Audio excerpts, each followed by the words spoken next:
지금 통역이 틀렸습니다. 200억 규모의 파트너십 협상장이 순식간에 얼어붙었습니다. 모두의 시선이 회의실 문 쪽으로 쏠렸는데 놀랍게도 그곳에는 청소복을 입은 백발의 노인이 서 있었습니다. 할머니, 중졸이시잖아요. 프랑스어를 어디서 배우셨다고. 하지만 프랑스 패션계 거물의 표정이 묘하게 변했습니다. 잠깐. 당신 혹시? 이야기 시작 전 구독과 좋아요 부탁드려요. 어느 곳에서 듣고 계신지 댓글 남겨주시면 반갑게 인사드리겠습니다. 이 모든 일이 시작된 건 불과 사흘 전이었습니다. 새벽 5시 서울 강남의 메종드벨 본사 건물. 복도 끝에서 청소 카트가 삐걱거리는 소리가 울려 퍼졌습니다. 황수님은 15년째 누구보다 먼저 출근했습니다. 74살의 몸으로 8개 층을 청소하는 건 쉬운 일이 아니었지만 수님에게는 멈출 수 없는 이유가 있었습니다. 아들이 5년 전 식당을 차릴 때 수님 명의로 대출 보증을 섰습니다.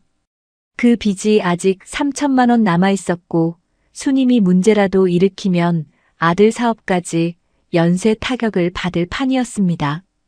거기에 손자가 수술을 앞두고 병원에 입원 중이었습니다. 입원비도 밀리고 있었고 다음 달 수술비까지 마련해야 했습니다.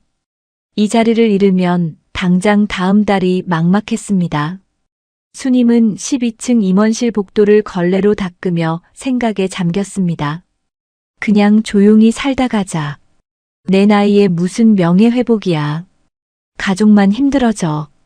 50년 전 프랑스에서 돌아온 뒤 수님은 다시는 바늘을 잡지 않았습니다. 자기 이름조차 꺼내지 않았습니다. 젊은 날의 일이 그녀의 인생 전체를 닫아버렸기 때문입니다. 그때 엘리베이터가 열리더니 오진태 사장이 나타났습니다. 창업주의 아들이자 2대 사장. 그는 수님을 보더니 환하게 웃으며 다가왔습니다. 수님 씨, 고생이 많으시네요. 목소리는 다정했지만 그 안에 담긴 것은 다정함이 아니었습니다. 수님은 고개를 숙인 채 비켜섰습니다. 좋은 아침입니다, 사장님.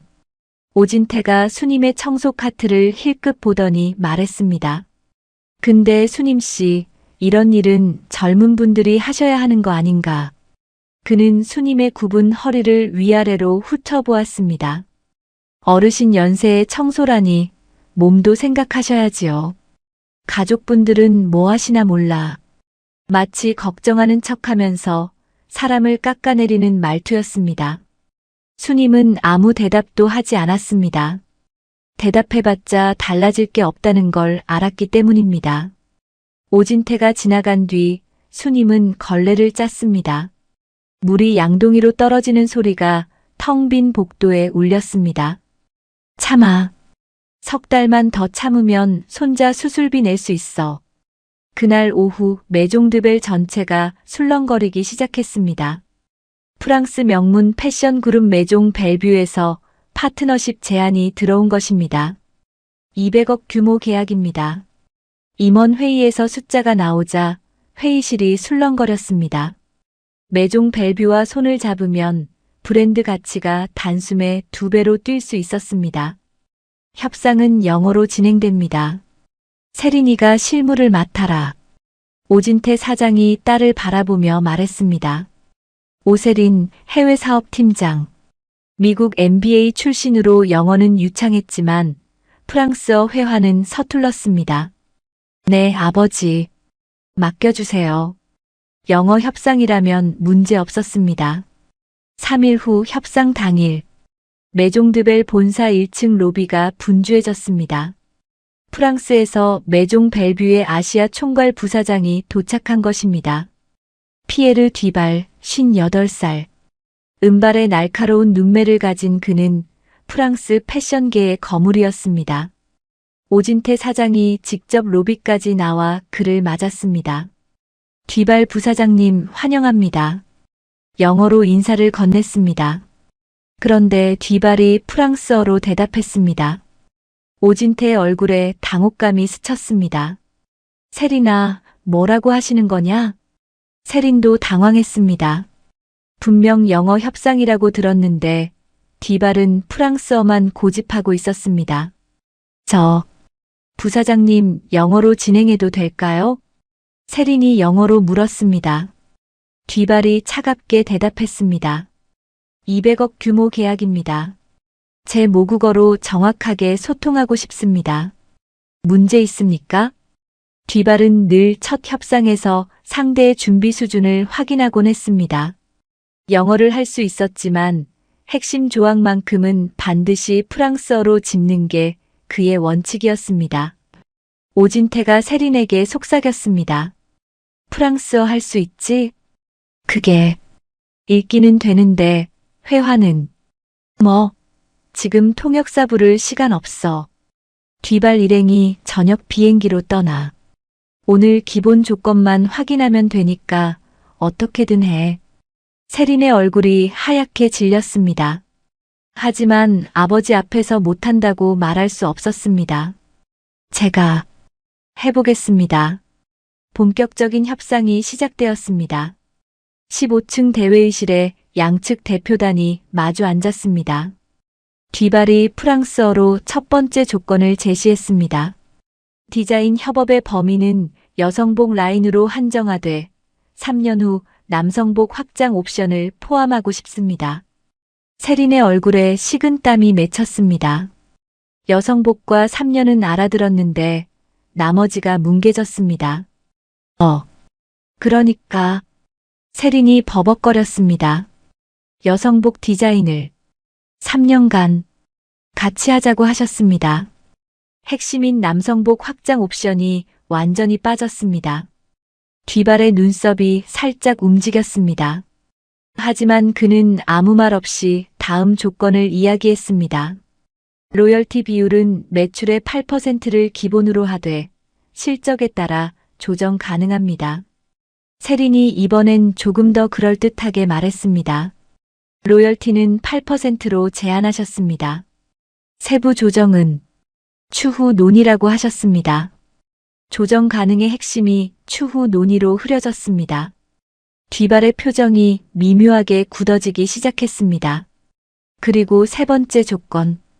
우리는 한국 파트너사의 디자인 역량을 높이 평가합니다. 기술 이전에 적극적입니다. 세린은 기술 이전이라는 단어를 알아들었습니다. 하지만 적극적인지 소극적인지 앞뒤 문맥을 놓쳐버렸습니다. 긴장한 나머지 반대로 해석해버렸습니다. 매종 벨뷰 측에서 기술 이전은 어렵다고 합니다.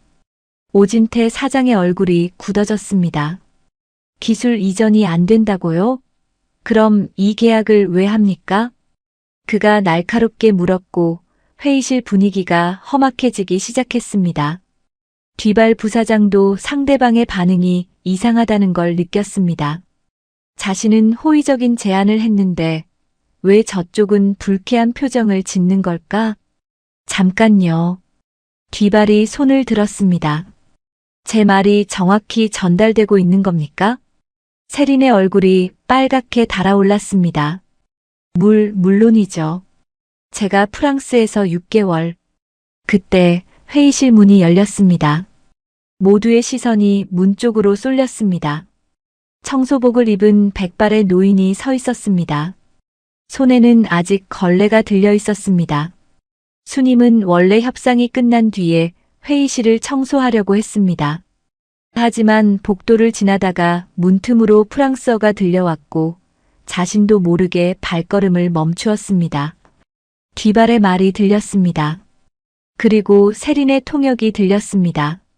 수님의 표정이 굳어졌습니다. 저게 뭐야? 완전히 반대로 통역했잖아. 수님은 고개를 저으며 돌아서려 했습니다. 내가 나설 일이 아니야. 가만히 있자. 50년간 그래왔듯이 그냥 지나치면 됐습니다. 하지만 오진태 사장의 목소리가 들렸습니다. 기술 이전도 안 해주면서 200억을 달라고? 당신들 사기치러 온 겁니까? 뒤발의 얼굴이 굳어졌습니다. 뭐라고요? 내가 언제 그런 말을? 협상이 파탄 직전이었습니다. 200억짜리 계약이 통역 하나 때문에 무너지려 하고 있었습니다. 수님의 손이 떨렸습니다. 가만히 있으면 됐습니다. 나서봤자 자신만 손해였습니다.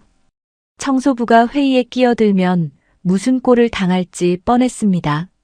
수님은 문손잡이를 잡았다가 한 번 놓았습니다. 걸레쥔 손끝이 젖어서 미끄러졌습니다. 하지만 문틈 너머로 사기라는 단어가 들렸습니다. 발이 움직였습니다. 문을 밀고 들어갔습니다. 통역이 틀렸습니다. 회의실이 조용해졌습니다. 뭐야, 왜 들어와? 세린이 인상을 찌푸렸습니다. 죄송한데요, 지금 중요한 협상 중입니다. 나가주시겠어요? 통역이 틀렸다고요. 수님이 다시 말했습니다. 세린이 웃음을 터뜨렸습니다. 네. 청소 담당이 통역 문제를 말씀하시는 건 좀 과한 것 같은데요. 틀렸습니다. 수님이 물러서지 않았습니다.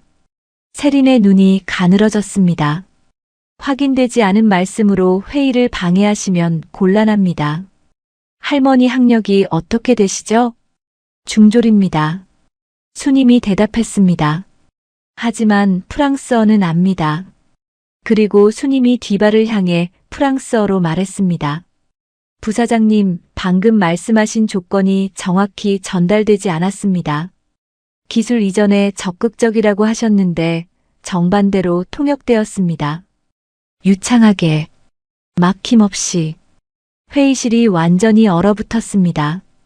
피에르 뒤발의 눈이 크게 떠졌습니다. 그는 수님을 뚫어지게 바라보았습니다. 완벽한 파리 억양. 그리고 어딘가 익숙한 업계에서만 쓰는 오래된 표현들. 잠깐. 뒤발이 펜을 내려놓았습니다. 당신, 혹시 파리에서 일한 적 있습니까? 회의실이 술렁거렸습니다. 수님은 대답하지 않았습니다. 심장이 미친 듯이 뛰었습니다.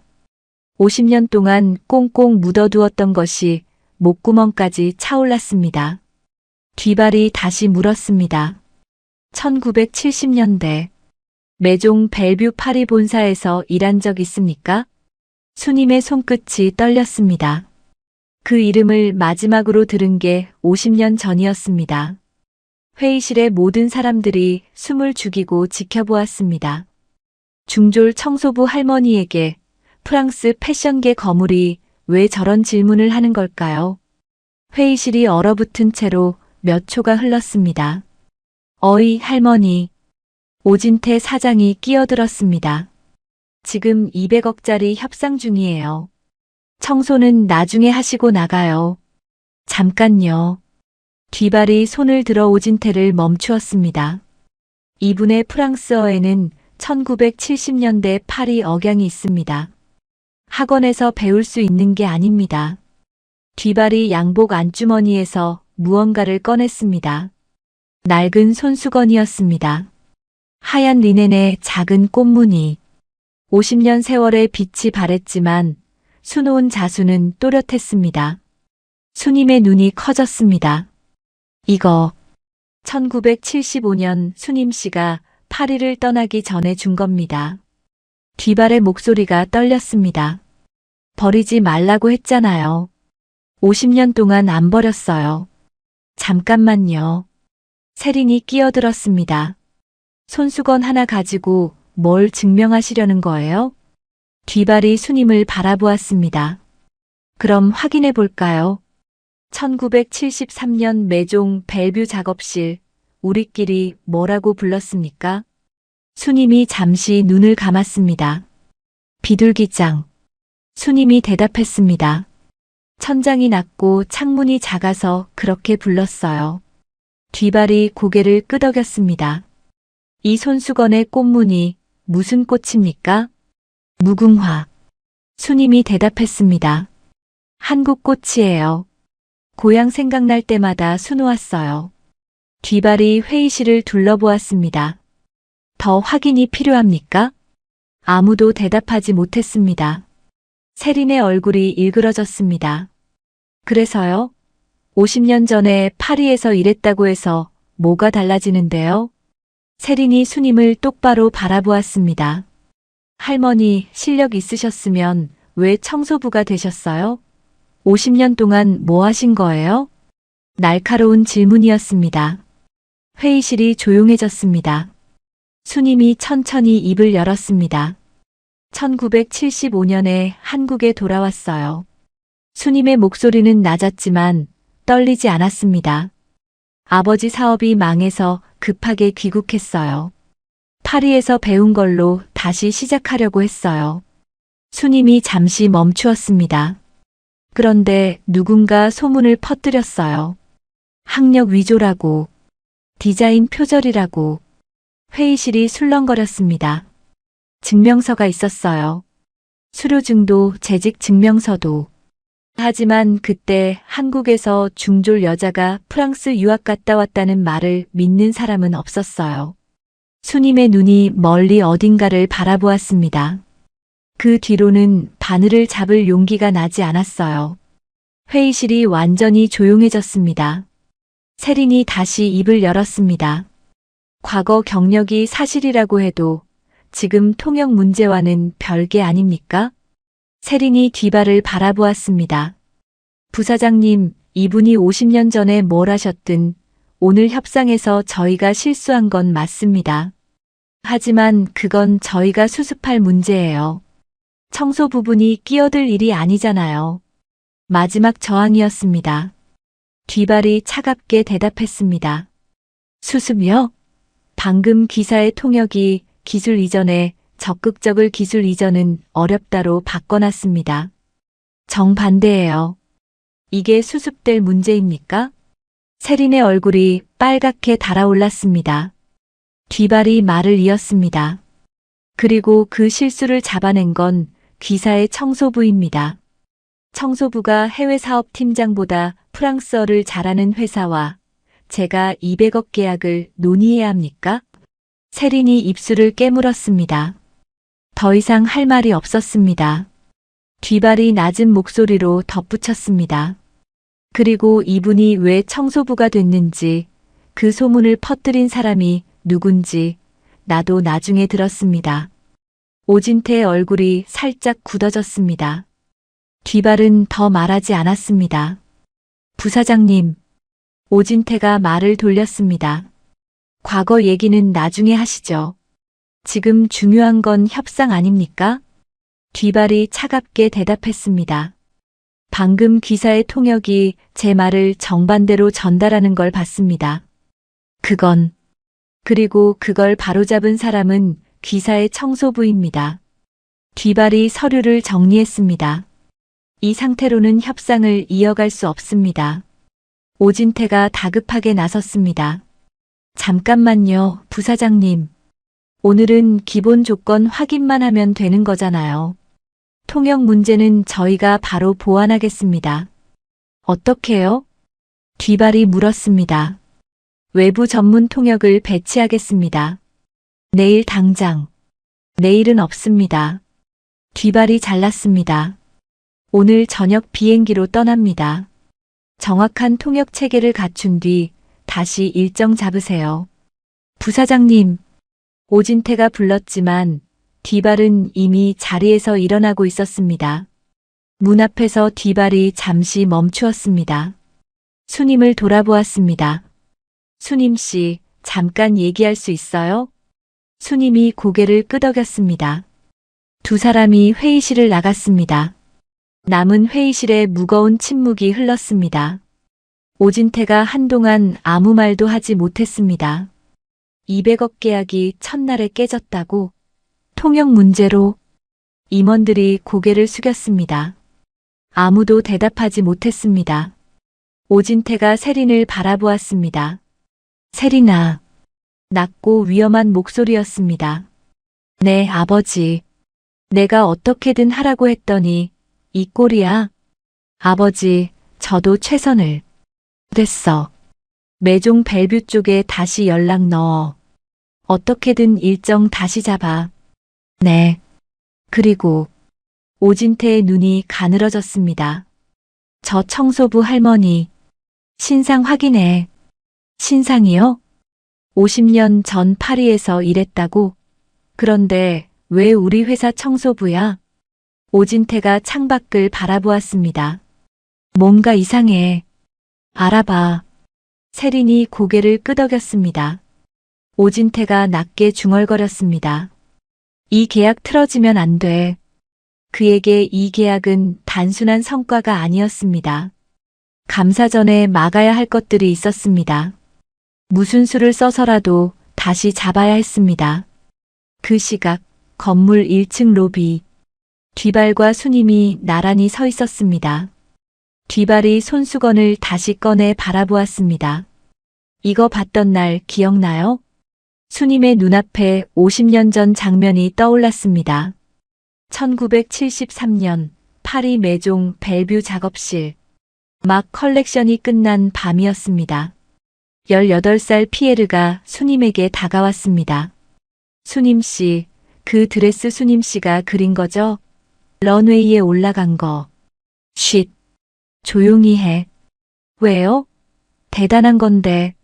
수님이 피에르의 입을 막았습니다. 나는 아직 보조야. 이름 올리면 선배들 기분 나빠해. 피에르가 고개를 저었습니다. 이상해요. 수님 씨가 제일 잘하는데. 수님이 웃었습니다. 세상이 다 그런 거야. 수님이 주머니에서 손수건을 꺼냈습니다. 하얀 리넨에 작은 무궁화를 수놓은 것이었습니다. 이거 내가 만든 거야. 언젠가 우리 둘 다 잘 되면 그때 다시 보자. 피에르가 손수건을 받아들었습니다. 수님 씨, 나 이거 절대 안 버릴 거예요. 그래, 버리지 마. 50년이 지났네. 수님이 중얼거렸습니다. 그 꼬마가 이렇게 컸어. 뒤발이 웃었습니다. 눈가가 붉어져 있었습니다. 수님 씨는 하나도 안 변했어요. 말투도 눈빛도. 거짓말. 나 이제 할머니야. 수님 씨는 수님 씨예요. 뒤발이 말했습니다. 50년 동안 어디 계셨어요? 나는 수님 씨를 찾으려고 했어요. 수님이 고개를 저었습니다. 찾을 필요 없었어. 난 그냥 조용히 살고 싶었어. 왜요? 다시 나섰다가 또 당하면 어쩌나 싶었어. 수님이 쓴웃음을 지었습니다. 젊을 때도 못 이긴 싸움인데 이 나이에 뭘. 뒤발이 고개를 저었습니다. 수님 씨는 잘못한 게 없어요. 알아. 근데 그게 무슨 소용이야. 세상이 안 믿어주면. 뒤발이 잠시 침묵했습니다. 그리고 말했습니다. 수님 씨, 이번에는 내가 증인이 될 수 있어요. 수님이 뒤발을 바라보았습니다. 메종 벨뷰 파리 본사에 1970년대 기록이 남아있어요. 수님 씨 이름도 작업 내역도. 원하면 다 꺼낼 수 있어요. 수님의 눈이 흔들렸습니다. 그게 생각해봐요. 뒤발이 명함을 건넸습니다. 내가 서울에 다시 올 때까지. 이번에는 혼자 싸우지 마요. 수님이 명함을 받아들었습니다. 손끝이 떨렸습니다. 50년 동안 닫아두었던 문 앞에 다시 서게 될 줄은 몰랐습니다. 뒤발이 떠난 다음 날, 메종드벨 본사가 술렁거렸습니다. 200억 계약 첫날에 깨졌대. 청소부 할머니가 통역 오류 잡았다며. 근데 그분이 원래 파리에서 일했대. 복도마다 수군거리는 소리가 끊이지 않았습니다. 수님은 평소처럼 새벽에 출근했습니다. 아무 일 없었다는 듯이 청소 카트를 끌고 복도를 돌았습니다. 하지만 오늘은 분위기가 달랐습니다. 어제까지 투명인간 취급하던 사람들이 오늘은 호기심 어린 눈으로 쳐다보았습니다. 수님은 못 들은 척했습니다. 걸레를 짜고 바닥을 닦고 쓰레기를 비우고 늘 하던 대로 했습니다. 오전 10시 마케팅팀 사무실. 차민경 대리가 자리에서 일어났습니다. 어젯밤 야근하다 들은 소문이 머릿속을 떠나지 않았습니다. 민경은 수님을 찾아 나섰습니다. 12층 복도 끝에서 수님을 발견했습니다. 할머니. 민경이 다가갔습니다. 수님이 돌아보았습니다. 민경 씨. 어제 일 들었어요. 민경이 잠시 망설이다가 물었습니다. 저번에 청소 카트에서 떨어진 스케치북 있잖아요. 페리스 1973이라고 적혀 있던 거요. 수님의 표정이 굳어졌습니다. 그걸 봤어요? 네. 일부러 본 건 아니었는데. 수님이 한동안 민경을 바라보았습니다. 이 회사에서 유일하게 자신에게 밥 먹었냐고 물어보던 사람. 그 스케치북 아직 가지고 계세요? 민경이 조심스럽게 물었습니다. 저한테 보여주실 수 있어요? 왜요? 저도 패션 전공했거든요. 할머니 실력이 어느 정도인지 제 눈으로 확인하고 싶어요. 수님이 잠시 생각했습니다. 그리고 고개를 끄덕였습니다. 오늘 밤 야근해요? 네, 아마. 그때 보여줄게요. 세린의 사무실. 민경이 문을 열고 들어갔습니다. 세린이 책상에 앉아 서류를 뒤지고 있었습니다. 얼굴에 다크서클이 짙게 내려앉아 있었습니다. 부르셨습니까? 차대리. 세린이 고개를 들었습니다. 저 청소부 할머니 있잖아. 황수님. 민경의 표정이 굳어졌습니다. 그 할머니 주변 좀 알아봐줘. 평소 행동이나 다른 직원들 평판 같은 거. 그건 왜? 세린의 눈이 차가워졌습니다. 어제 협상장에서 무슨 일이 있었는지 알지? 네. 통역 실수보다 더 큰 문제가 뭔지 알아? 세린이 책상에서 일어났습니다. 외부 파트너 앞에서 내부 질서가 무너진 거야. 민경이 고개를 들었습니다. 청소부가 해외 사업팀장 통역을 공개적으로 틀렸다고 지적했어. 200억짜리 협상장에서 외국인 부사장 앞에서 세린이 민경을 똑바로 바라보았습니다. 이게 한번 허용되면 다음엔 뭐가 되겠어? 청소부가 임원 회의에 끼어들어 누가 누굴 무시하는 거야? 민경은 아무 말도 하지 못했습니다. 틀린 논리였습니다. 하지만 그럴듯하게 들리는 논리였습니다. 주변 반응 알아봐. 이번 주 안에. 네. 민경이 사무실을 나왔습니다. 그날 밤 11시. 마케팅팀 사무실에 불이 켜져 있었습니다. 민경이 야근을 하고 있었고 수님이 청소 카트를 끌고 들어왔습니다. 민경 씨, 할머니 오셨어요. 수님이 가방에서 낡은 스케치북을 꺼냈습니다. 너덜너덜한 표지. 50년 세월의 흔적이 고스란히 남아 있었습니다. 민경이 조심스럽게 스케치북을 받아들었습니다.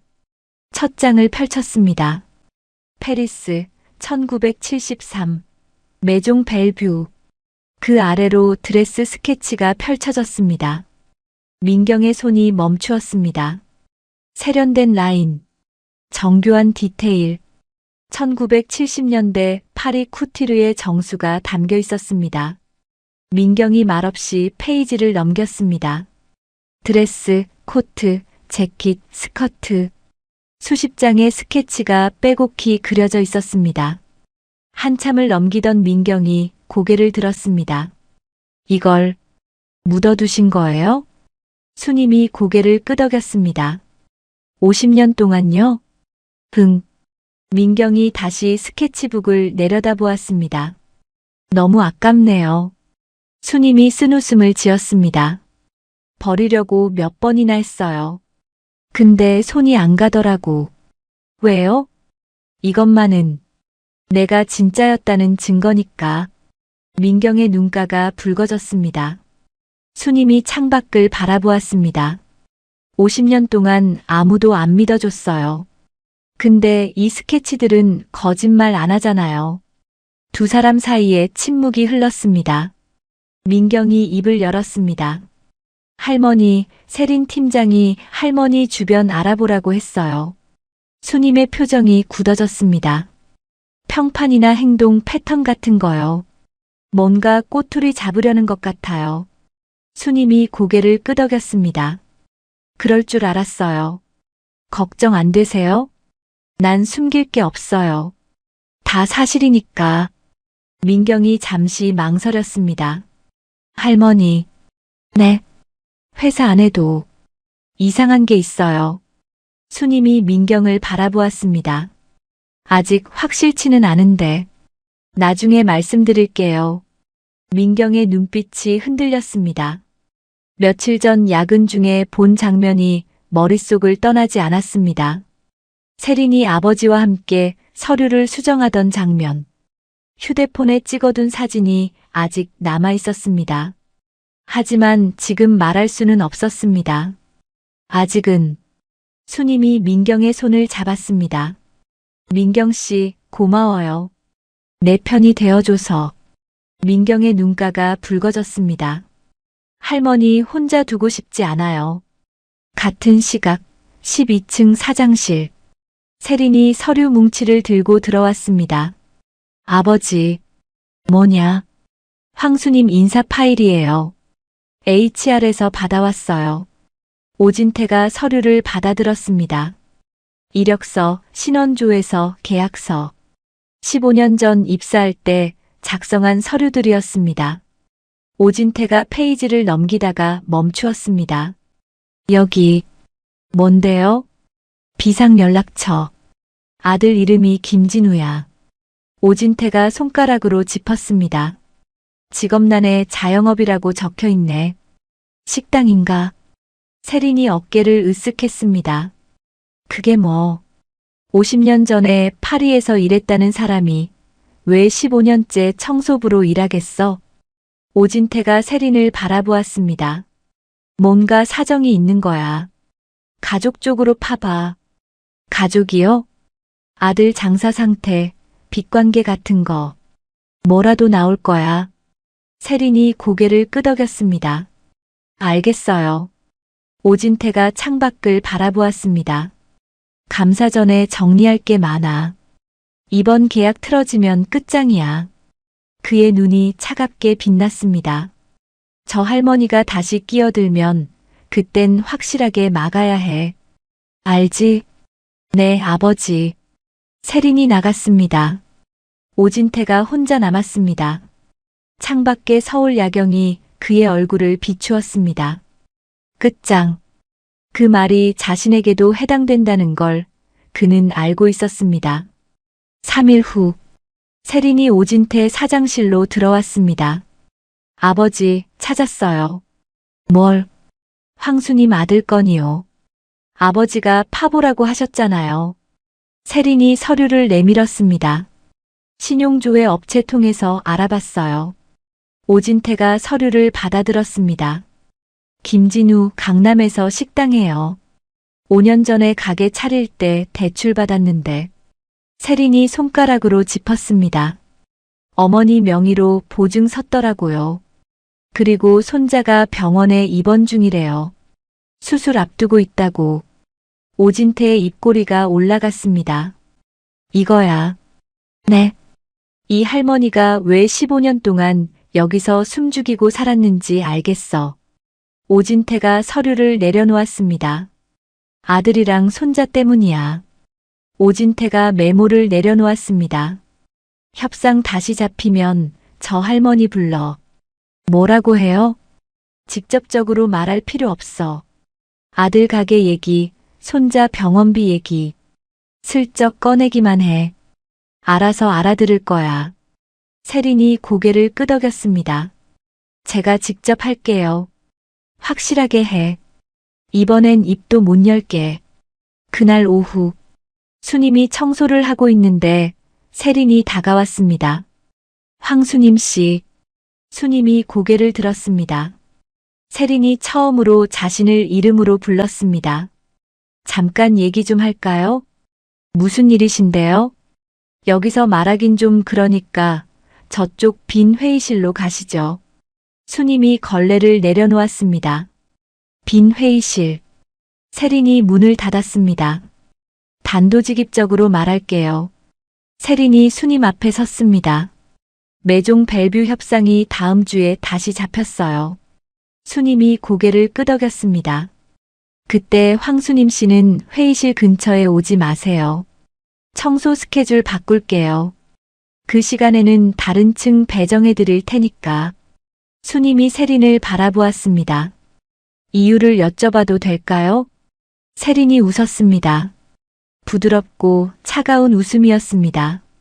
황수님 씨, 아드님 식당 잘 되고 있죠? 수님의 표정이 굳어졌습니다. 강남에서 장사하시는 거 맞죠? 5년 됐다고 들었는데. 대출 보증도 서셨다면서요. 손자분도 수술 앞두고 있다고 하던데. 수님의 손이 떨렸습니다. 세린이 한 발짝 다가왔습니다. 황수님 씨가 회사에서 문제 일으키면 아드님 가게랑 손자분 수술에 영향이 갈 수 있어요. 아시죠? 금융 쪽은 복잡하잖아요. 보증인 신용에 문제가 생기면. 잘 아시겠지만. 세린이 어깨를 으쓱했습니다. 저도 황수님 씨랑 싸우고 싶지 않아요. 그냥 조용히 지내시면 아무 일 없을 거예요. 수님이 한동안 아무 말도 하지 못했습니다. 50년 전과 똑같았습니다. 권력 앞에서 입을 다물어야 했습니다. 가족을 지키려면 참아야 했습니다. 알겠습니다. 수님이 고개를 숙였습니다. 세린이 만족스러운 표정을 지었습니다. 역시 현명하시네요. 그럼 잘 부탁드려요. 세린이 회의실을 나갔습니다. 수님이 혼자 남았습니다. 수님은 한참을 그 자리에 서 있었습니다. 손이 떨렸습니다. 또야. 50년 전 윤정아에게 당했을 때와 똑같은 느낌이었습니다. 아무것도 할 수 없다는 무력감. 가족을 볼모로 잡히는 두려움. 수님이 눈을 감았습니다. 그냥 참자. 아들이랑 손자한테 피해가면 안 돼. 하지만 가슴 한쪽에서 무언가가 끌어올랐습니다. 50년 동안 참았습니다. 50년 동안 숨어 살았습니다. 그런데 또 참아야 합니까? 이 나이에 또. 그날 밤 민경이 야근을 하고 있었습니다. 수님이 청소 카트를 끌고 들어왔는데 표정이 평소와 달랐습니다. 할머니, 무슨 일 있어요? 수님이 잠시 망설였습니다. 그리고 말했습니다. 세린 팀장한테 경고받았어요. 네. 다음 협상 때 끼어들면 곤란해진다고. 아들 가게랑 손자 수술 얘기까지 꺼내더라고요. 민경의 얼굴이 굳어졌습니다. 그게 무슨. 수님이 쓴웃음을 지었습니다. 50년 전이랑 똑같아요. 참으래요. 조용히 있으래요. 민경이 주먹을 꽉 쥐었습니다. 할머니, 그거. 민경이 잠시 망설였습니다. 전에 말씀드렸잖아요. 회사 안에 이상한 게 있다고. 저도 가만히 있지 못한 이유가 있어요. 민경이 휴대폰을 꺼냈습니다. 증거가 하나 있는데 아직 누구한테도 못 보여줬어요. 수님이 민경을 바라보았습니다. 뭔데요? 민경이 잠시 휴대폰을 쥔 채 멈추었습니다. 사장이랑 세린 팀장이 장부를 만지고 있었어요. 야근하다가 봤어요. 수님의 눈이 커졌습니다. 자세한 건 아직 모르겠어요. 근데 저 사람들 할머니 입 막으려고 하잖아요. 민경의 눈빛이 단단했습니다. 진짜 숨겨야 할 건 저 사람들 쪽인 것 같아요. 수님이 민경을 바라보았습니다. 민경 씨, 그거 위험한 거 알죠? 알아요. 괜히 엮이면 민경 씨도. 알아요. 민경이 대답했습니다. 그래도 가만히 있을 수 없어요. 수님이 한숨을 쉬었습니다. 왜 나한테까지. 할머니가 50년 동안 참으신 거 저는 봤어요. 민경이 말했습니다. 스케치북 봤잖아요. 그런 분이 왜 평생 숨어 살아야 해요? 수님의 눈가가 뜨거워졌습니다. 할머니, 이번엔 혼자 싸우지 마세요. 민경이 수님의 손을 잡았습니다. 제가 옆에 있을게요. 수님은 그날 밤 잠을 이루지 못했습니다. 뒤발이 준 명함을 꺼내 바라보았습니다. 이번에는 내가 증인이 될 수 있어요. 뒤발의 말이 떠올랐습니다. 이번에는 혼자 싸우지 마요. 그리고 민경의 말. 할머니, 이번엔 혼자 싸우지 마세요. 50년 만에 처음으로 내 편이라고 말해주는 사람들이 생겼습니다. 수님이 창밖을 바라보았습니다. 새벽 하늘이 서서히 밝아오고 있었습니다. 50년 동안 참았어. 근데 참아서 뭐가 달라졌어? 아무것도 안 달라졌잖아. 수님이 명함을 꽉 쥐었습니다. 이번엔 수님의 눈빛이 달라졌습니다. 이번엔 안 참아. 다음 날 아침, 수님이 휴대폰을 들었습니다.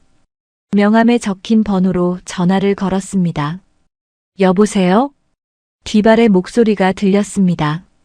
피에르, 나야. 수님이야. 수님씨? 무슨 일이에요? 수님이 깊은 숨을 들이쉬었습니다. 그리고 말했습니다. 나 싸워보려고. 일주일 후 메종 벨뷰와의 2차 협상 날이 밝았습니다. 메종드벨 본사 15층 대회의실. 오진태 사장이 직접 나섰고 세린이 옆에 앉았습니다. 이번에는 전문 통역사가 배치되어 있었습니다. 뒤발이 들어왔습니다. 양측이 인사를 나누고 협상이 시작되려는 순간 뒤발이 말했습니다. 시작하기 전에 한 분을 더 배석시키고 싶습니다. 오진태의 얼굴이 굳어졌습니다. 누구 말씀이신지. 황수님 씨요. 회의실이 조용해졌습니다. 세린이 끼어들었습니다. 부사장님, 그분은 저희 회사 청소 직원이에요. 협상에 배석할 이유가. 저한테는 이유가 있습니다. 뒤발이 말을 잘랐습니다. 제가 직접 요청하는 겁니다. 가능합니까? 오진태가 이를 악물었습니다. 거절할 수 없었습니다.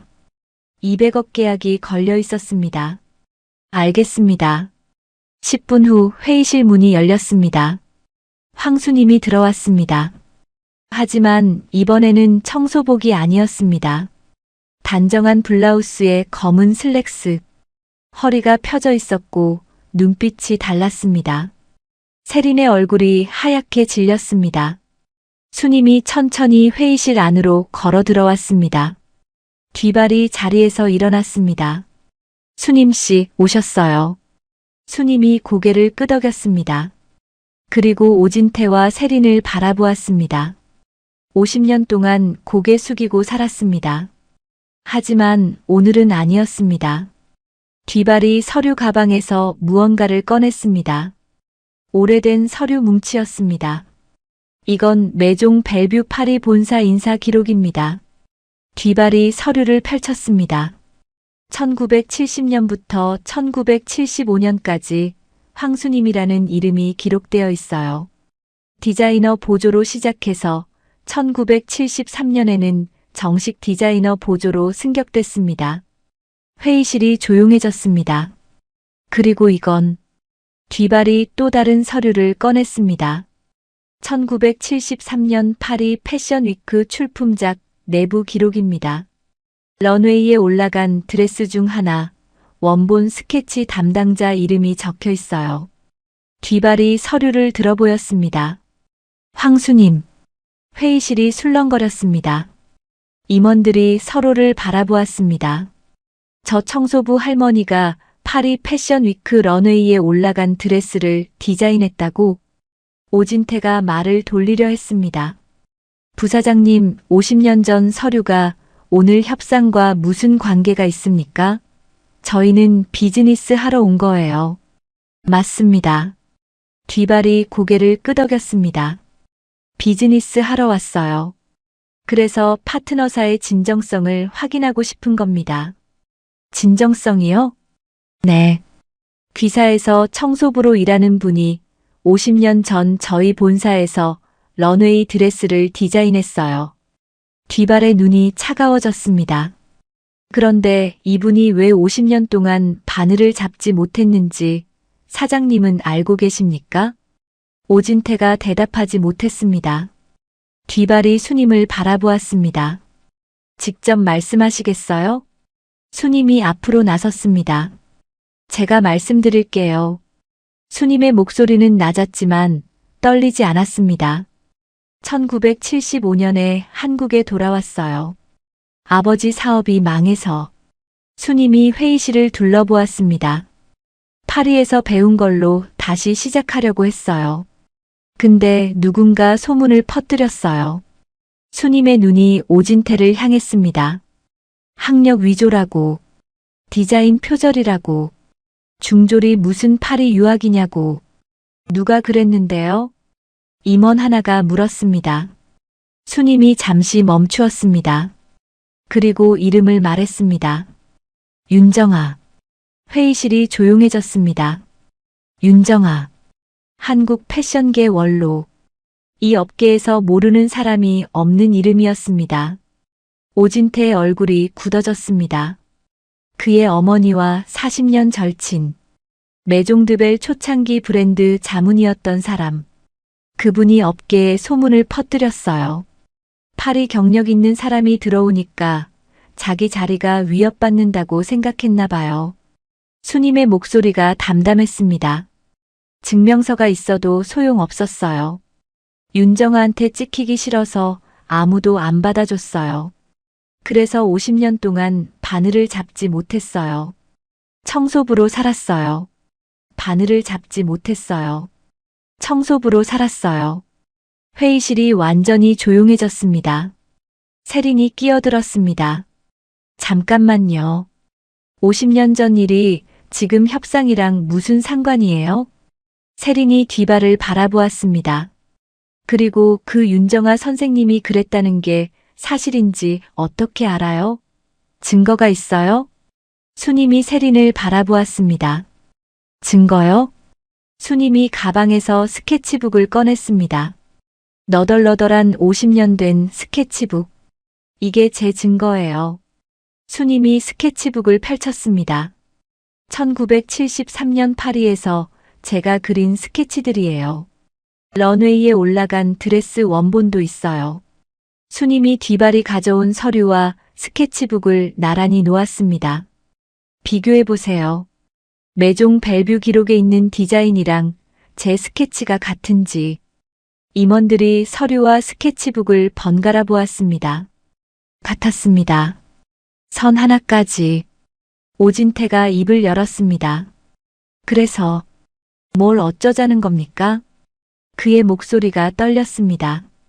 50년 전 일을 지금 와서 파헤쳐서 뭘 어쩌겠다는 거예요? 그때 일은 그때 일이고 지금은 지금 아닙니까? 수님이 오진태를 똑바로 바라보았습니다. 맞아요. 그때 일은 그때 일이에요. 수님의 목소리가 단단했습니다. 근데 사장님, 50년 전 일은 제가 참았어요. 수님의 눈이 오진태를 향했습니다. 이번 건 다릅니다. 아들 가게랑 손자 수술 얘기 꺼내면서 협박한 건 세린 팀장이에요. 세린이 벌떡 일어났습니다. 그건 오해예요. 오해요? 수님이 세린을 바라보았습니다. 아들 대출 보증 얘기하면서 조용히 있으라고 했잖아요. 회의실이 술렁거렸습니다. 임원들의 시선이 세린에게 쏠렸습니다. 세린의 얼굴이 빨갛게 달아올랐습니다. 저는 그랬어요. 수님이 말을 잘랐습니다. 저는 사과받으러 온 게 아니에요. 수님이 뒤발을 바라보았습니다. 그냥 진실을 말하러 온 거예요. 50년 동안 못한 말을. 뒤발이 일어났습니다. 저는 오늘 확인하고 싶었던 걸 확인했습니다. 뒤발이 서류를 정리했습니다. 황수님 씨는 메종 벨뷰가 인정하는 디자이너입니다. 50년 전에도 그랬고 지금도 그렇습니다. 뒤발이 오진태를 바라보았습니다. 협상은 계속하겠습니다. 다만 한 가지 조건이 있어요. 뭔데요? 황수님 씨를 귀사 디자인 자문으로 배치해 주세요. 오진태의 눈이 커졌습니다. 뭐라고요? 청소부가 아니라 자문으로요. 그게 저희 조건입니다. 오진태가 말문이 막혔습니다. 세린이 끼어들었습니다. 그건 너무 거절하셔도 됩니다. 뒤발이 웃었습니다. 그러면 저희는 다른 파트너를 찾겠습니다. 200억 계약. 그리고 오진태에게는 그보다 더 급한 사정이 있었습니다. 감사 전에 성사시켜야 하는 이유가. 오진태가 이를 악물었습니다. 알겠습니다. 협상이 끝났습니다. 사람들이 회의실을 빠져나갔습니다. 수님이 복도에 서 있었습니다. 뒤발이 다가왔습니다. 수님 씨, 잘했어요. 고마워, 피에르. 수님이 웃었습니다. 50년 만에 말했어. 내 입으로. 어땠어요? 수님이 잠시 생각했습니다. 시원했어. 근데 이상하게 슬프기도 하고. 왜요?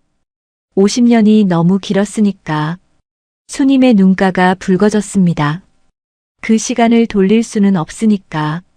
뒤발이 수님의 어깨를 잡았습니다. 돌릴 수는 없어요. 근데 앞으로는 달라지잖아요. 수님이 고개를 끄덕였습니다. 그때 민경이 달려왔습니다. 할머니, 민경 씨, 다 들었어요. 회의실 밖에서 민경의 눈에 눈물이 고여 있었습니다. 할머니, 진짜 대단하셨어요. 수님이 민경의 손을 잡았습니다. 민경 씨 덕분이에요. 혼자였으면 못했어. 민경이 고개를 저었습니다. 저는 아무것도 아니야. 내 편이 되어줬잖아. 그거면 충분해. 두 사람이 마주보았습니다. 민경이 말했습니다. 할머니, 그리고 저 알아낸 거 있어요. 장부권. 수님이 고개를 끄덕였습니다. 감사팀에 자료 전달했어요. 이번 주 안에 확인될 거예요. 민경의 목소리가 낮아졌습니다. 사장이랑 세린 팀장, 오래 못 버틸 거예요. 수님이 한숨을 쉬었습니다. 그건 저 사람들 일이야. 수님이 창밖을 바라보았습니다. 난 그냥 내 이름 되찾으면 돼. 그걸로 충분해. 3개월 후, 메종드벨의 감사가 들어왔습니다. 오진태 사장의 횡령 혐의가 확인되었습니다. 그는 사임했고 검찰 조사를 받게 되었습니다. 세린도 회사를 떠났습니다. 수님은 그 소식을 신문에서 읽었습니다. 아무 감정도 들지 않았습니다. 이미 끝난 일이었습니다. 6개월 후, 서울 한 갤러리에서 작은 전시회가 열렸습니다. 1973 파리에서 온 스케치. 황수님의 50년 전 스케치들이 전시되었습니다. 드레스, 코트, 재킷, 스커트. 낡은 종이 위에 섬세한 선들이 조명 아래 빛났습니다. 수님이 전시장 한가운데에 서 있었습니다. 뒤발이 옆에 있었습니다. 수님 씨, 어때요? 수님이 스케치들을 바라보았습니다. 이상해. 뭐가요? 50년 동안 서랍 속에 있던 것들이야.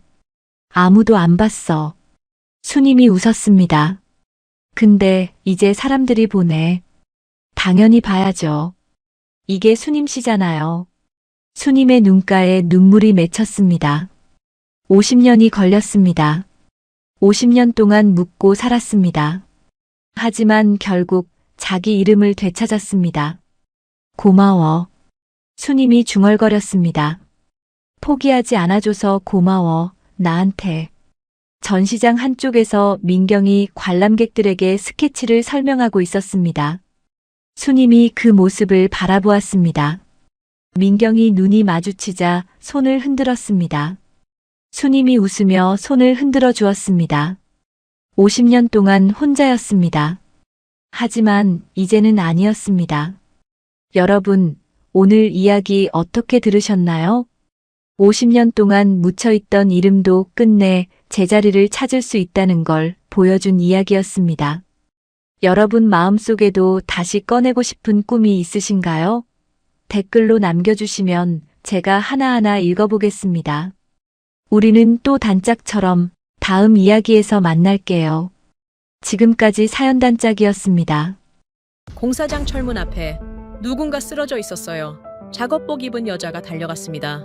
그 얼굴을 확인하는 순간 그녀가 얼어붙었습니다. 10년 전 이 여자를 집에서 내쫓았던 시아버지였거든요. 그런데 오히려 쓰러진 시아버지를 트럭에 싣고 병원으로 달렸어요.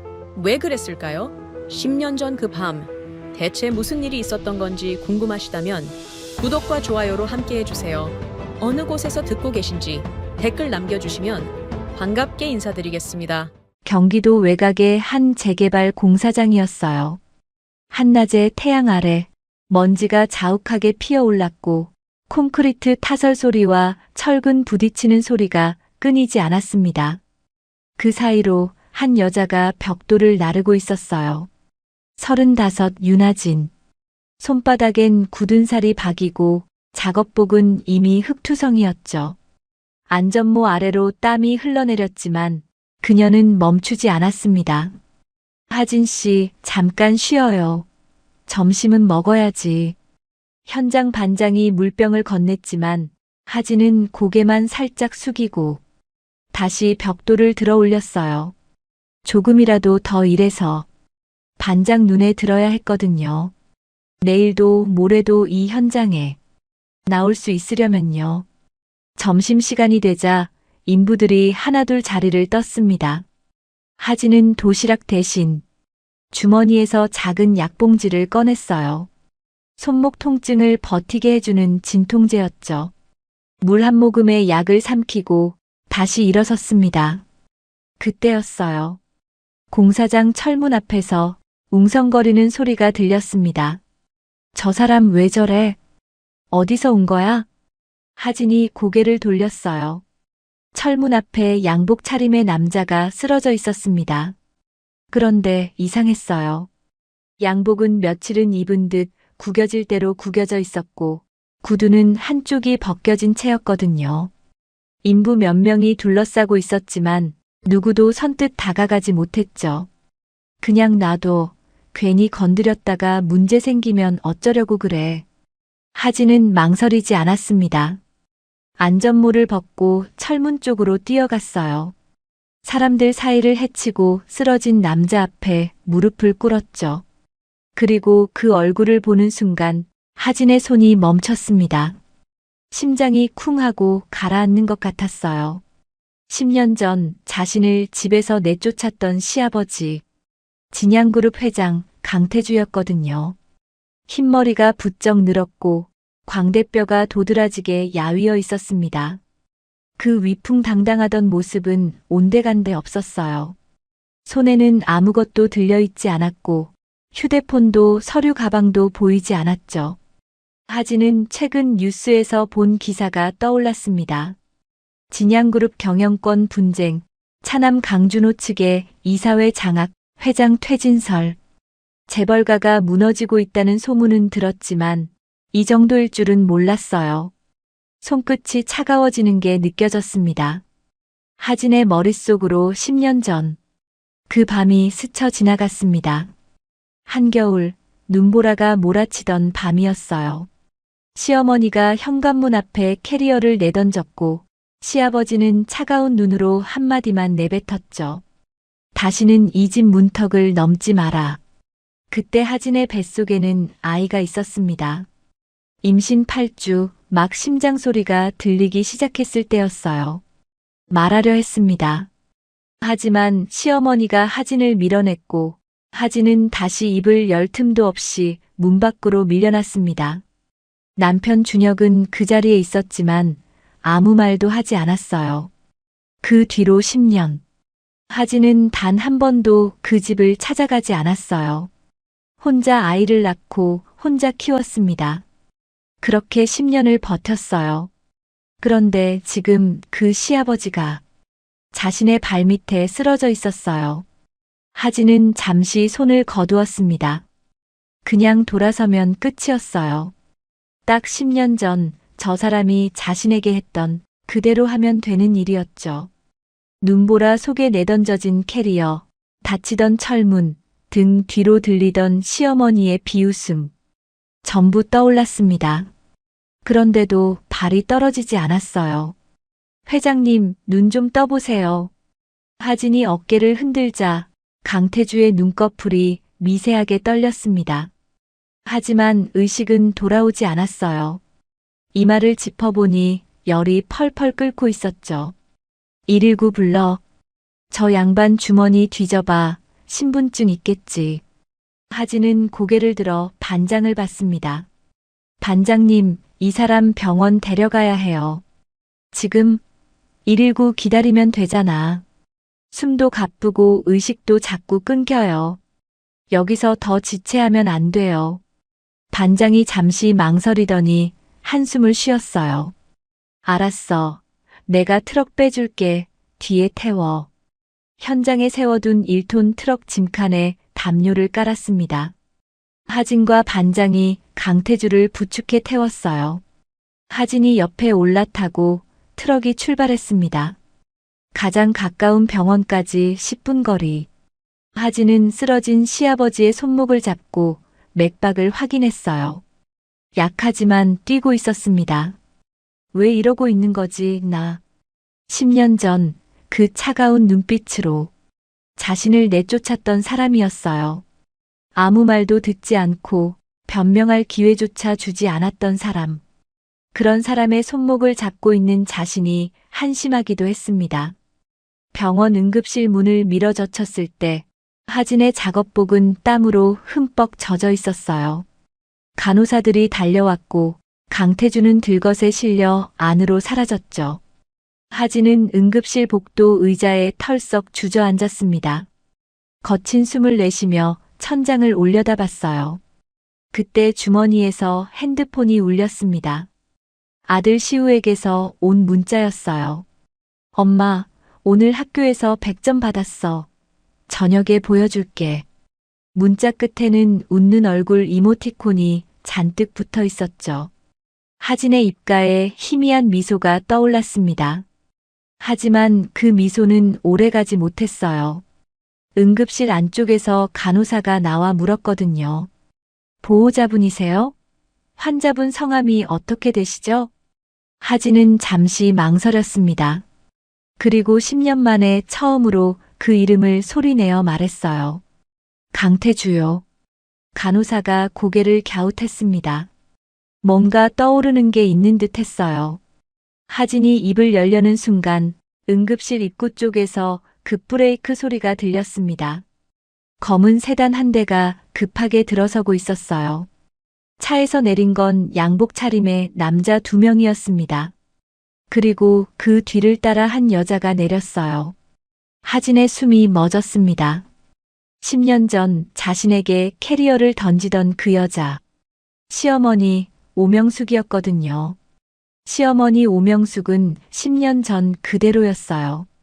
날카로운 눈매, 꼿꼿한 자세, 그리고 사람을 내려다보는 시선까지. 달라진 건 얼굴에 깊어진 주름뿐이었습니다. 오명숙의 시선이 응급실 복도를 훑었어요. 그리고 작업복 차림의 하진과 눈이 마주쳤죠. 잠깐의 정적이 흘렀습니다. 오명숙의 눈썹이 미세하게 움찔했어요. 알아본 거였습니다. 그런데 오명숙은 바로 칼을 뽑지 않았어요. 오히려 입꼬리를 살짝 올리며 천천히 다가왔습니다. 어머, 하진이 아니야? 목소리는 부드러웠어요. 마치 오랜 지인을 반기는 것처럼요. 하지만 그 눈은 웃고 있지 않았습니다. 10년 만이네. 많이 힘들게 사는 모양이구나. 오명숙의 시선이 하진의 작업복을 훑었어요. 흙투성이 바지, 다른 안전화, 먼지 묻은 손. 그래도 사람은 자기 자리를 알아야지. 한마디 한마디가 서늘했습니다. 대놓고 퍼붓는 욕보다 웃는 얼굴로 툭 던지는 말이 더 깊이 파고들었어요. 하진은 자리에서 일어섰습니다. 심장이 빠르게 뛰었지만 표정은 담담하게 유지했어요. 어머님. 그 한마디에 오명숙의 입꼬리가 실룩거렸습니다. 그렇게 부르는 사이는 이미 오래전에 끝났잖아. 그때 응급실 문이 열렸어요. 의사가 나왔습니다. 혹시 환자분 데려오신 분이세요? 하진이 고개를 끄덕이려는 순간 오명숙이 끼어들었어요. 제가 보호자예요. 의사가 오명숙을 바라봤습니다. 상태가 좋지 않습니다. 탈수와 폐렴 증세가 있고 며칠간 제대로 식사를 못하신 것 같습니다. 의사가 잠시 머뭇거렸어요. 그리고 환자분이 의식을 회복하시면서 계속 한 분을 찾으시는데요. 오명숙의 눈이 가늘어졌습니다. 하진이라는 분 혹시 아십니까? 순간 정적이 흘렀어요. 오명숙이 하진을 힐끗 봤습니다. 그리고 의사에게 말했어요. 모르는 사람이에요. 이번 절차부터 안내해 주세요. 의사가 응급실 안으로 안내했습니다. 오명숙이 따라 들어가기 전 옆에선 비서에게 낮게 말했어요. 저 여자 절대 안에 못 들어오게 해. 그리고 응급실 문이 닫혔습니다. 하진은 그 자리에 서 있었어요. 주먹을 쥔 손이 미세하게 떨렸습니다. 시아버지가 자신을 찾고 있었다. 의식을 회복하자마자 부른 이름이 자신이었다. 왜요? 10년 동안 단 한 번도 찾지 않았으면서 왜 지금요? 10년 전 현관 앞에서 들었던 모욕이 되살아났습니다. 하진은 20살에 강준혁을 만났어요. 대학 동기였습니다. 졸업하고 바로 결혼했죠. 그런데 시집에 발을 들이는 순간 모든 게 달라졌어요. 하진이 같은 집안에선 우리 집 숟가락도 못 들어. 오명숙이 차잔을 내려놓으며 했던 그 말을 하진은 아직도 잊지 못했습니다. 그래도 버텼어요. 준혁이 있었으니까요. 그런데 결혼 이듬해 모든 게 무너졌어요. 준혁의 외도가 발각됐거든요. 상대는 그룹 계열사 임원의 딸이었습니다. 오명숙이 일부러 곁에 붙여놓은 여자였죠. 하진이 따졌을 때 준혁은 고개를 들지 못했어요. 나도 원한 건 아니야. 어머니가 이 결혼이 회사에 필요하다고 하셨어. 그 말을 듣는 순간 하진은 알았습니다. 이 사람은 처음부터 자기 편이 아니었다는 걸요. 그날 밤 하진은 짐을 쌌어요. 이혼을 요구하려 했습니다. 그런데 오명숙이 먼저 움직였어요. 하진의 짐을 현관 밖으로 내던지고 시아버지 강태주 앞에서 소리쳤죠. 하진이 바람을 피웠어요. 집안 망신시키려고 작정했어요. 거짓이었습니다. 오명숙이 꾸민 일이었어요. 며칠 전 오명숙은 하진에게 전화했습니다. 지난번 호텔에서 잃어버린 목걸이를 찾았다고 연락이 왔다면서요. 평소에도 그런 심부름을 자주 시켰기 때문에 하진은 의심 없이 나갔어요. 프런트에서 목걸이를 받고 로비를 나서는데 낯선 남자가 말을 걸었습니다. 저기요, 이거 떨어뜨리셨어요. 하진이 돌아보니 스카프를 들고 있었어요. 아, 제 거 아닌데요. 그게 전부였습니다. 그 순간을 누군가 몰래 사진을 찍고 있었어요. 그게 전부였습니다. 오명숙이 짜놓은 판에서 그 사진은 미래 현장이 됐어요. 녹취록은 그 남자 목소리를 짜깁기해서 만든 거였습니다. 하지만 시아버지는 듣지 않았어요. 다시는 이 집 문턱을 넘지 마라. 변명할 기회도 해명할 시간도 없었어요. 시어머니가 하진을 문 밖으로 밀쳐내고 눈보라 속에 문이 닫혔습니다. 그 뒤로 준혁은 단 한 번도 찾아오지 않았어요. 돌아온 건 이혼 서류뿐이었습니다. 친정에 기댈 수도 없었어요. 아버지는 하진이 어릴 때 돌아가셨고 어머니는 하진이 대학 다닐 때 병으로 세상을 떠났거든요. 하진은 완전히 혼자였습니다. 출산 직후엔 구청에서 연결해준 한부모 가정 임시 거처에서 몇 달을 버텼어요. 그 뒤로는 반지하 원룸을 전전하며 아이를 키웠습니다. 낮에는 어린이집에 맡기고 식당 설거지며 공장 포장이며 할 수 있는 건 다 했어요. 나중에 들은 얘기로는 준혁이 그 여자와 재혼했다고 했어요. 그런데 아이는 없다더군요. 새 며느리는 오명숙이 원하던 권력과 집안은 가져다 줬지만 손자는 주지 못했죠. 그리고 몇 년 전 경영권 분쟁에 휘말려 해외로 도피했다는 뉴스를 봤습니다. 지금 준혁이 어디 있는지 하진은 알지 못했고 알고 싶지도 않았어요. 하진은 깊은 숨을 내쉬었습니다. 이제 돌아가야 했어요. 시아버지를 데려다 줬으니 할 일은 끝난 거였죠. 응급실 문 앞에는 비서가 앞을 가로막고 서 있었어요. 오명숙의 지시대로 하진을 들여보내지 않으려는 거였습니다. 발은 병원 밖으로 향했지만 마음은 자꾸 응급실 문 앞에 붙들렸습니다. 하진은 병원을 나섰습니다. 해가 기울고 있었어요. 공사장에 돌아가면 오늘 일당은 반토막 날 거였습니다. 그래도 상관없었어요. 지금 하진의 머릿속엔 한 가지 생각뿐이었거든요. 왜 하필 지금 나를 찾은 거지? 하진은 버스 정류장으로 걸어갔습니다. 주머니에서 핸드폰을 꺼내 시우에게 답장을 보냈어요. 엄마 조금 늦어. 저녁은 냉장고에 있어. 100점 축하해, 우리 시우. 전송 버튼을 누르는 순간 하진은 몰랐습니다. 자신이 10년간 지켜온 그 아이가 곧 진양가의 모든 비밀을 뒤집어 놓게 될 거라는 걸요. 집에 돌아왔을 때 시우는 이미 잠들어 있었어요. 시우의 이마에 살짝 입을 맞추고 하진은 방을 나왔어요. 식탁 위에 100점짜리 시험지가 놓여 있었습니다. 그 옆에 메모가 있었죠. 엄마 많이 피곤하지? 나 먼저 잘게. 내일 보여줄게. 하진은 시험지를 들어 올렸어요. 수학이었습니다. 빼곡히 채워진 답안지 위로 빨간 동그라미가 가득했죠. 하진의 눈가가 뜨거워졌습니다.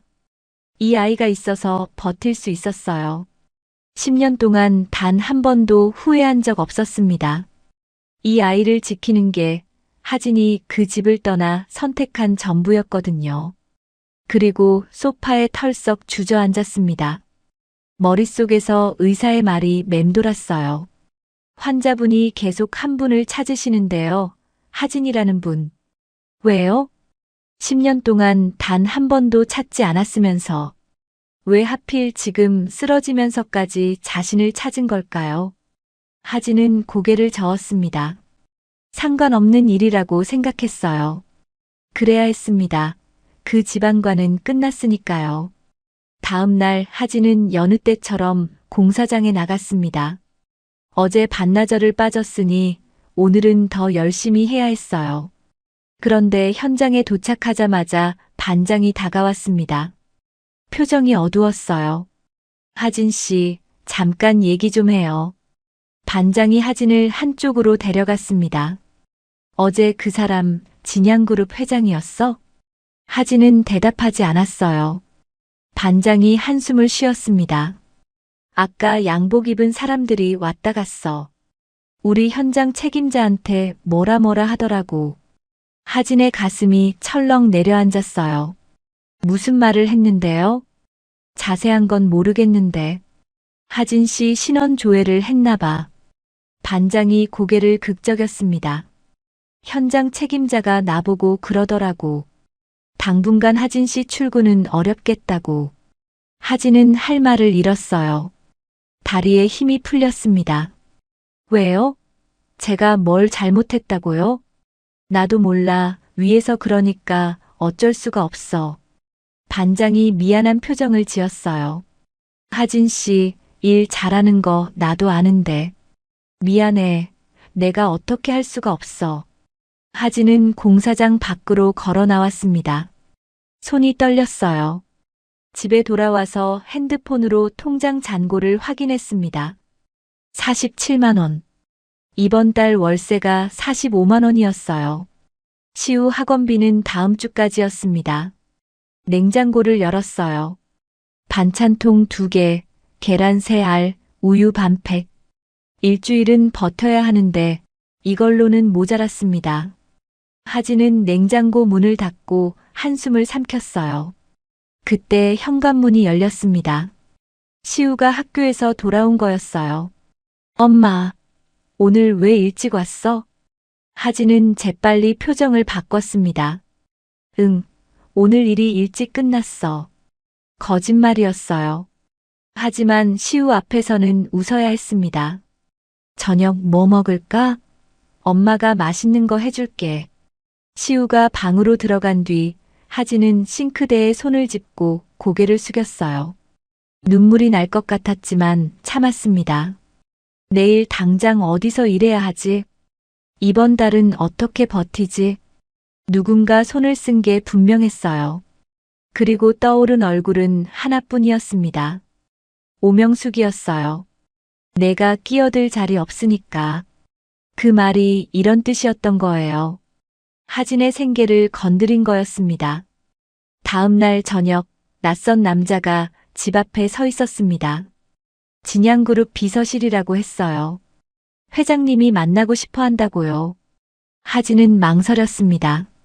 하지만 궁금했어요. 왜 시아버지가 쓰러지면서까지 자신을 찾았는지. 병원에 도착했을 때 오명숙은 보이지 않았어요. 하진이 문을 열자 침대에 누운 강태주가 고개를 돌렸습니다. 10년 만에 제대로 마주한 시아버지의 얼굴이었어요. 흰머리는 더 늘었고 볼은 푹 꺼져 있었습니다. 그 위험 있던 눈빛은 온데간데 없었어요. 대신 그 눈에는 뭔가 다른 게 담겨 있었습니다. 후회 같은 거였어요. 하진아. 강태주의 목소리가 갈라졌습니다. 왔구나. 하진은 침대 옆에 섰어요.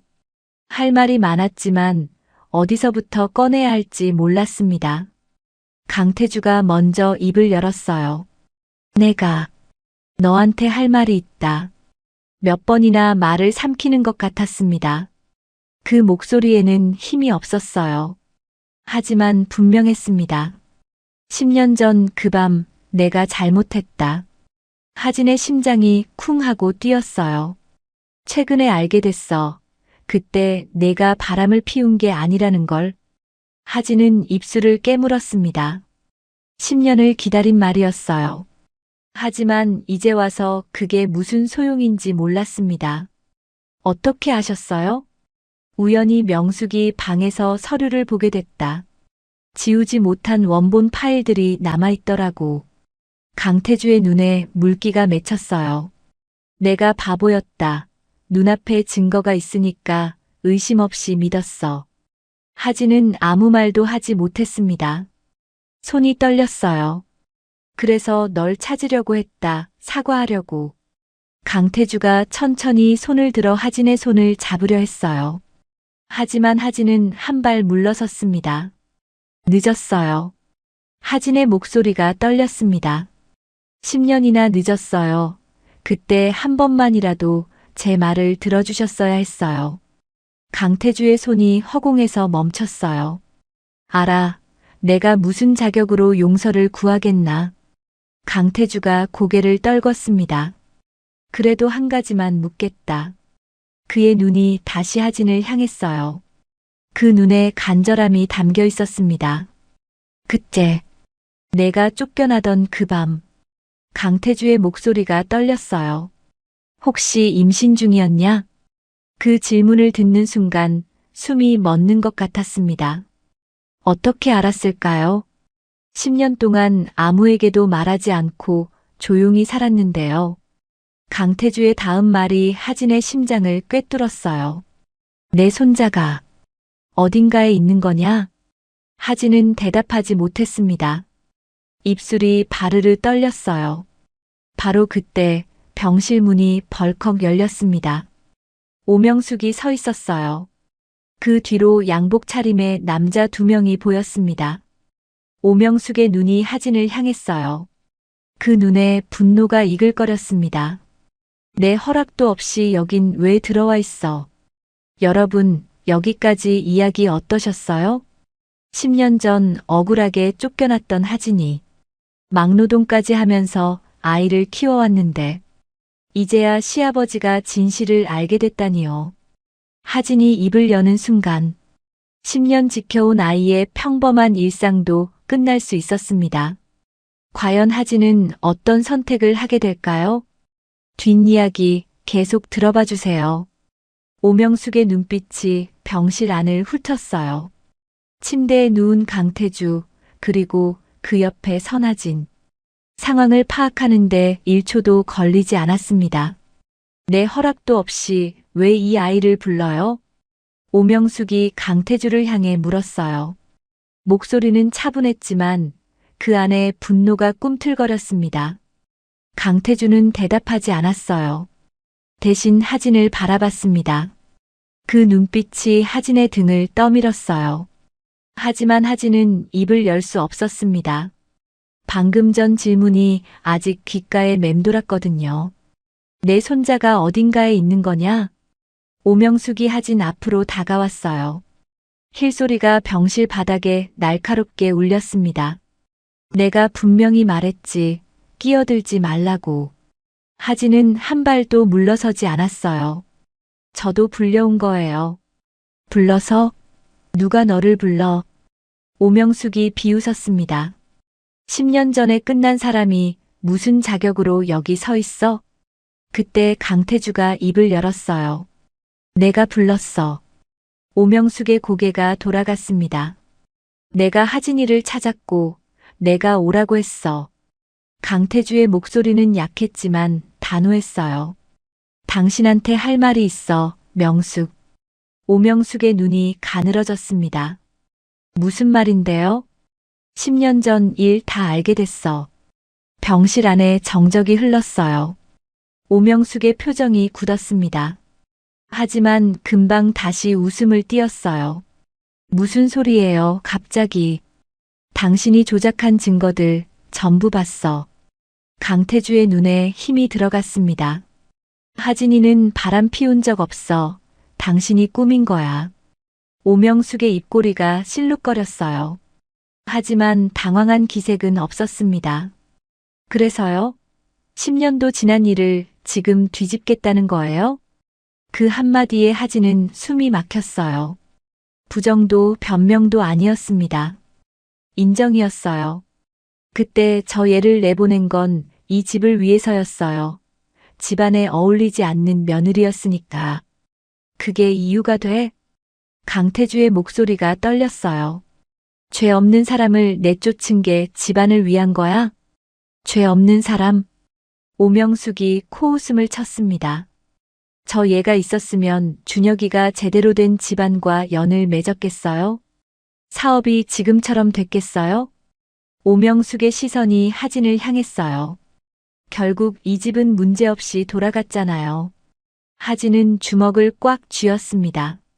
손톱이 손바닥에 파고들었어요. 고시원에 살며 아이를 낳고 돈이 되는 일은 다 했습니다. 그게 하진의 10년이었어요. 그런데 문제없이 돌아갔다고요? 그만해, 명숙. 강태주가 말했어요. 더 듣고 싶지 않아. 들으셔야 해요. 오명숙이 침대 옆으로 다가갔습니다. 당신이 지금 저 얘한테 미안해하는 거 다 소용없는 짓이에요. 오명숙의 목소리가 낮아졌어요. 이미 끝난 사람이에요. 이 집이랑 아무 상관없는 사람이라고요. 상관없는 사람이 아니야. 강태주의 눈이 하진을 향했습니다. 하진이한테 물어볼 게 있어. 오명숙의 표정이 변했어요. 뭔가 눈치챈 것 같았습니다. 뭘 물어보겠다는 거예요?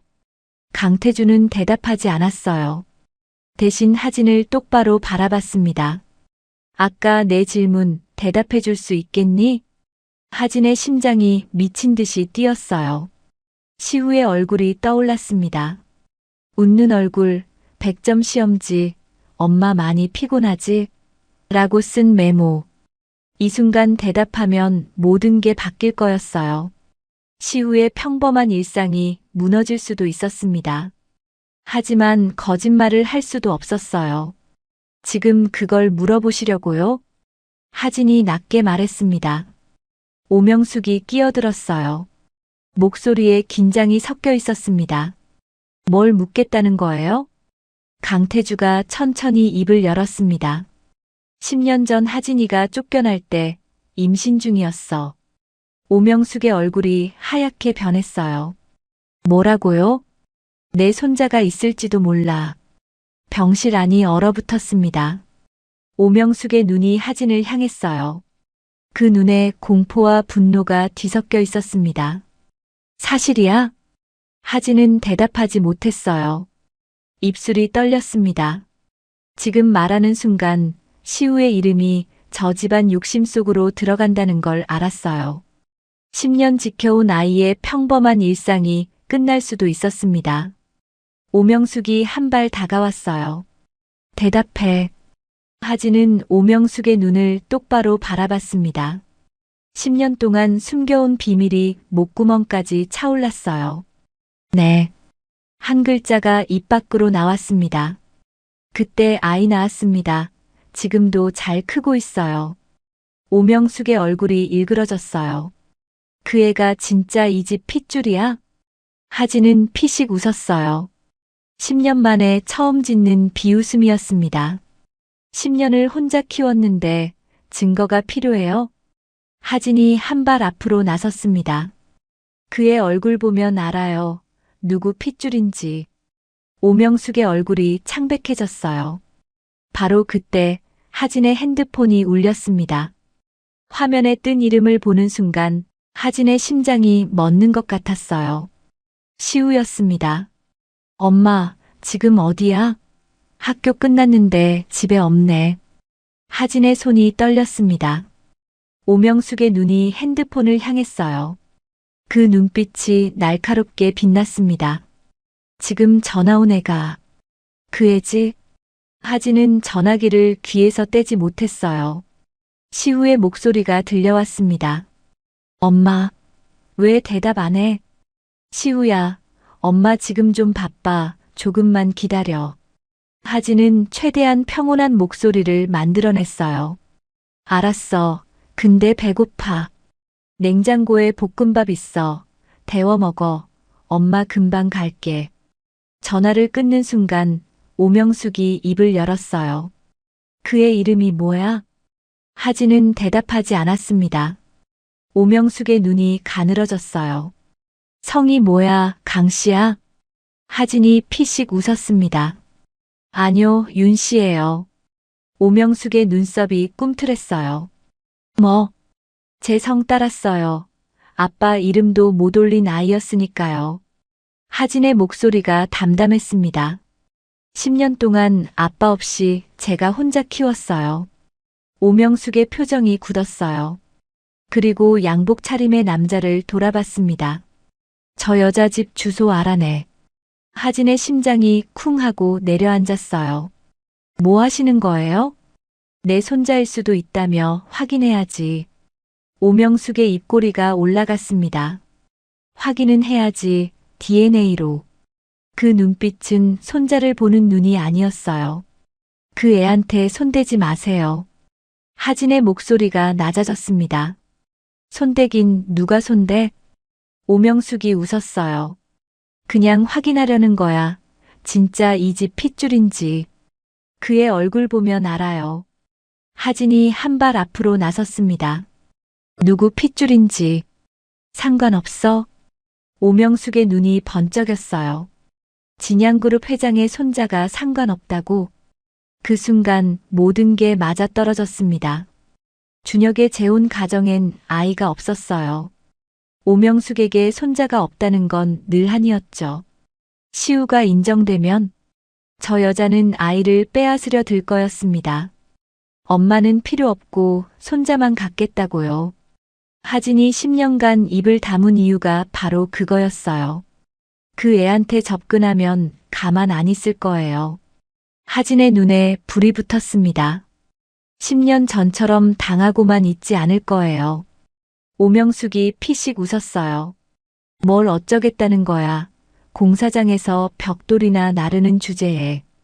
오명숙이 한 발 다가왔습니다.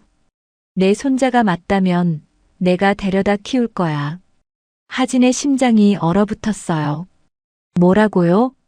진양가 손자를 그런 데서 크게 둘 수는 없잖아. 오명숙의 입꼬리가 올라갔습니다. 좋은 학교, 좋은 환경, 좋은 교육, 넌 못해주잖아. 그 애는 제 아들이에요. 하진의 목소리가 떨렸습니다. 10년 동안 제가 키웠어요. 그래서 오명숙이 코웃음을 쳤어요. 법적으로 따지면 넌 불리해. 재력도 없고 환경도 안 되고. 오명숙이 하진의 눈을 똑바로 바라봤습니다. 친권 소송 들어가면 넌 못 이겨. 하진의 손이 떨렸어요. 오명숙의 말이 틀린 게 아니었습니다. 그때 침대에서 강태주가 몸을 일으켰어요. 명숙, 그만해. 당신은 좀 누워 계세요. 못 누워. 강태주가 침대 난간을 잡고 일어섰습니다. 다리가 후들거렸지만 눈빛만은 단단했어요. 그 아이는 하진이가 키운 거야. 10년 동안. 그래서요? 그 아이 엄마는 하진이야. 당신이 아니라. 강태주의 목소리가 낮아졌습니다. 아이 빼앗으려고 하면 나도 가만히 있지 않을 거야. 오명숙이 비웃었어요. 뭘 어쩌겠다는 거예요. 이 사회에서도 밀려난 사람이. 방법은 있어. 강태주의 눈이 단단해졌습니다. 오명숙이 돌아서며 말했어요. 그 애 내가 데려올 거예요. 오명숙이 병실을 나갔습니다. 문이 쾅 닫혔어요.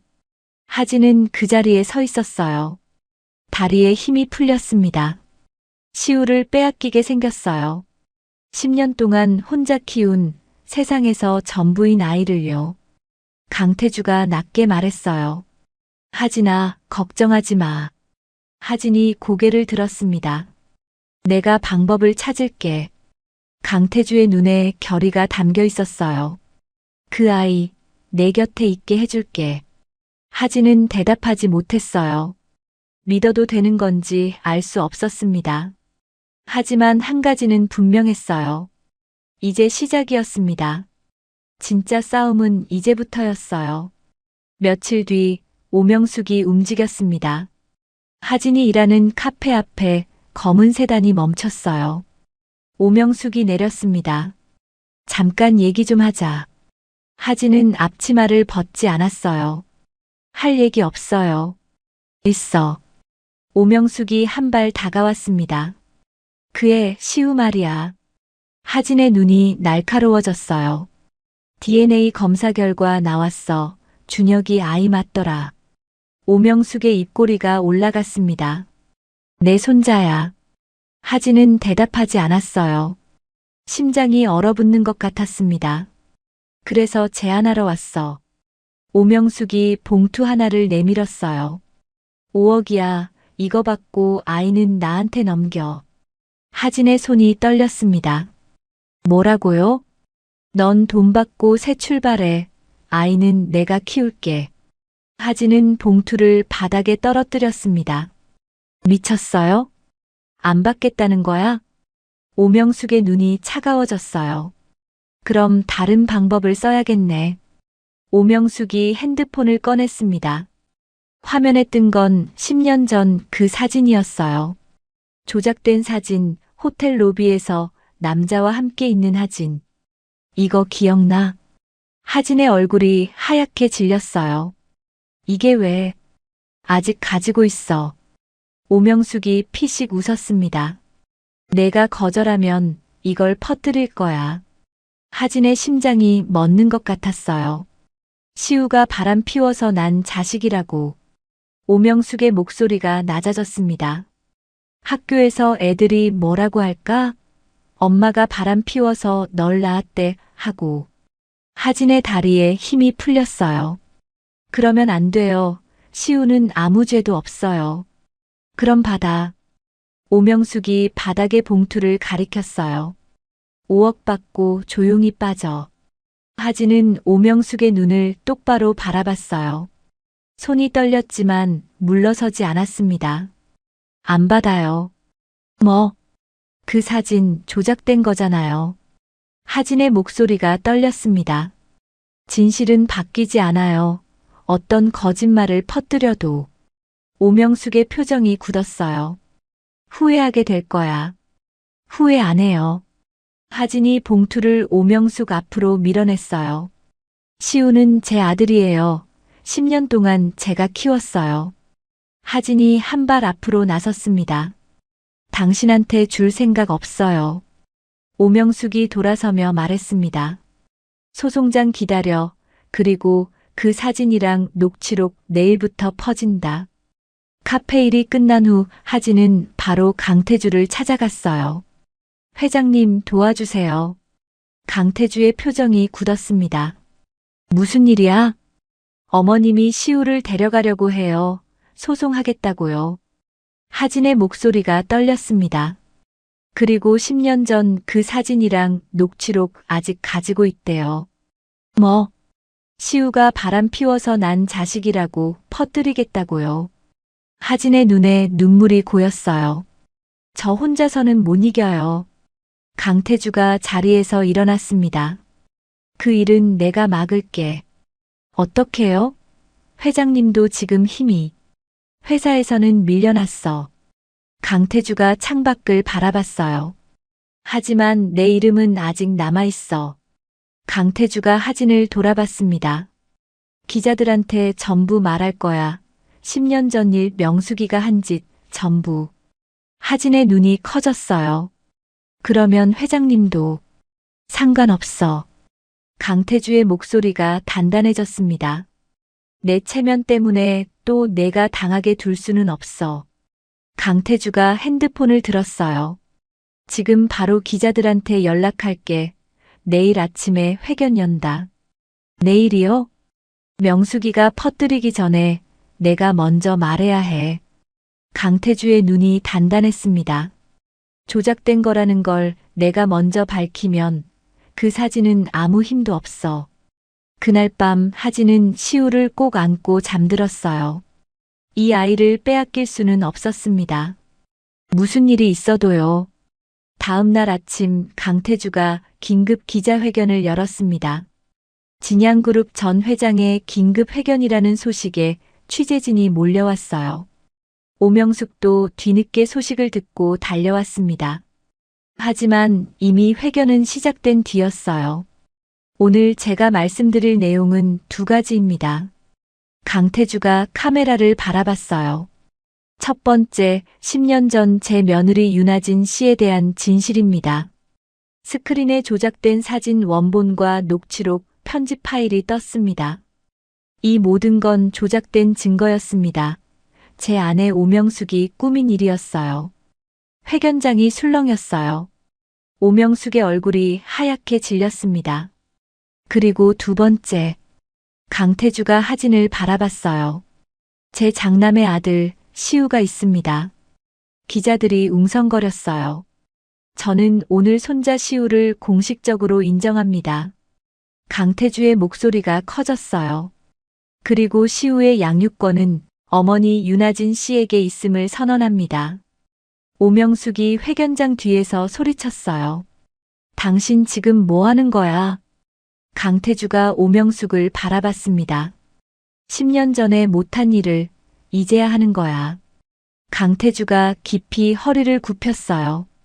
그리고 윤아진 씨에게 공식적으로 사과합니다. 하진의 눈에서 눈물이 흘렀습니다. 10년이었어요. 10년 동안 혼자 버텨온 시간이 한꺼번에 쏟아졌어요. 회견이 끝난 뒤 하진은 집으로 돌아왔습니다. 시우가 학교에서 돌아올 시간이었어요. 현관문이 열렸습니다. 엄마. 시우가 뛰어왔어요. 하진은 시우를 꼭 안았습니다. 시우야. 엄마, 울어.